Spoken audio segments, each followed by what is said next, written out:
What's going on, guys? Triznock here. Today I'll be featuring a spawn that's viable for all low levels. This is Port Hope Swamp Trolls.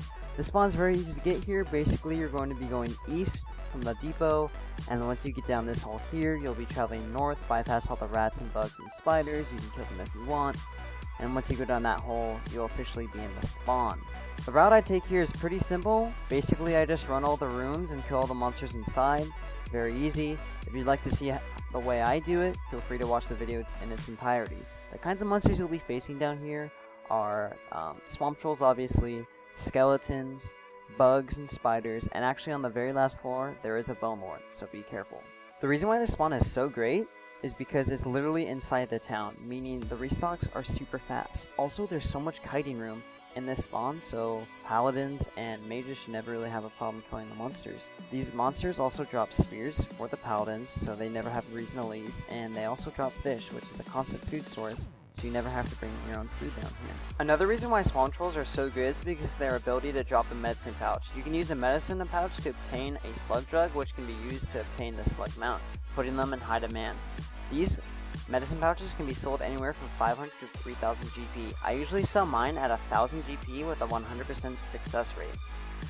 In 5 20-minute hunting increments, I've managed to loot 3 to 4 medicine pouches each time. So in an hour hunting, that would put me at 9 to 12 medicine pouches every single time. Meaning I could easily pull anywhere from 9 to 12k an hour here. And that's neglecting all the other things you could possibly loot here, like the Viking helmets, maces, and hatchets the skeletons can drop, and the other little creature products the swamp trolls can drop, and maybe even getting a lucky piece of loot off the bone lord at the very end. So on average, I would say you can easily make 10k an hour here at level 8, which is crazy loot. Alright guys, so I've been getting a lot of requests to show my skills in every single video. This guy has 82 sword fighting and 75 shielding.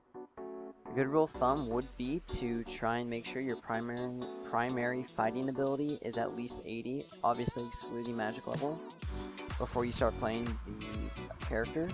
But if you don't want to wait all that time, you could easily have come here with 60-60 and done just as fine. I wouldn't recommend coming here right off the boat. I would recommend offline training for a little bit because your accuracy with your weapon will be absolutely terrible. As far as magic level goes, you guys can come here with at least 20 magic level and do just fine. As far as my set goes, I was using the basic set right off of Dawnport, which should be fine for any vocation hunting here. Now that we have that out of the way, let's talk about the experience I was making here. I was averaging anywhere from 35,000 to 40,000 experience an hour.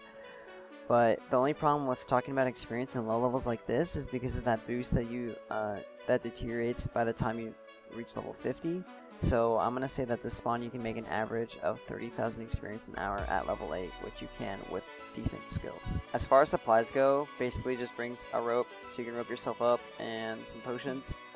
A couple things to be wary of though, there is a bone lord on the last floor, so a fresh level 8 down there, don't go down there because you probably could die easily. I wouldn't recommend fighting until you think you have a health pool for it. Basically what I do is I'll just drop down there and I'll get surrounded so I can kill off as many trolls as I can before I see the bone lord. Once I see the bone lord, I'll roll back up though and I'll just leave it for the way it is.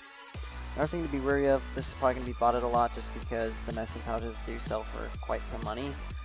But usually when there is a bot there, they do tend to throw out all of the extra stuff like the creature products or gold coins and like items, so you can see a lot of that on the floor. So basically what I would do, and I would just pick up all the gold coins and loot back the items that they're dropping, and you can make even more money, which is a pretty good profit, just not as much experience. Alright guys, so that's about it for this video. If you did enjoy the video, be sure to leave a like, and if you want to be notified when I release more videos, be sure to subscribe because they'll greatly help my channel.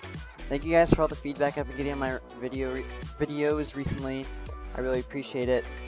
If you do want to see any specific spawns though, be sure to throw them in the comment section below. I do plan on uploading a video very soon of me and my friend team hunting, so we'll start getting a series going where I can show off some team hunts I'm doing with me and my friend. I'm rolling an new EK and he's rolling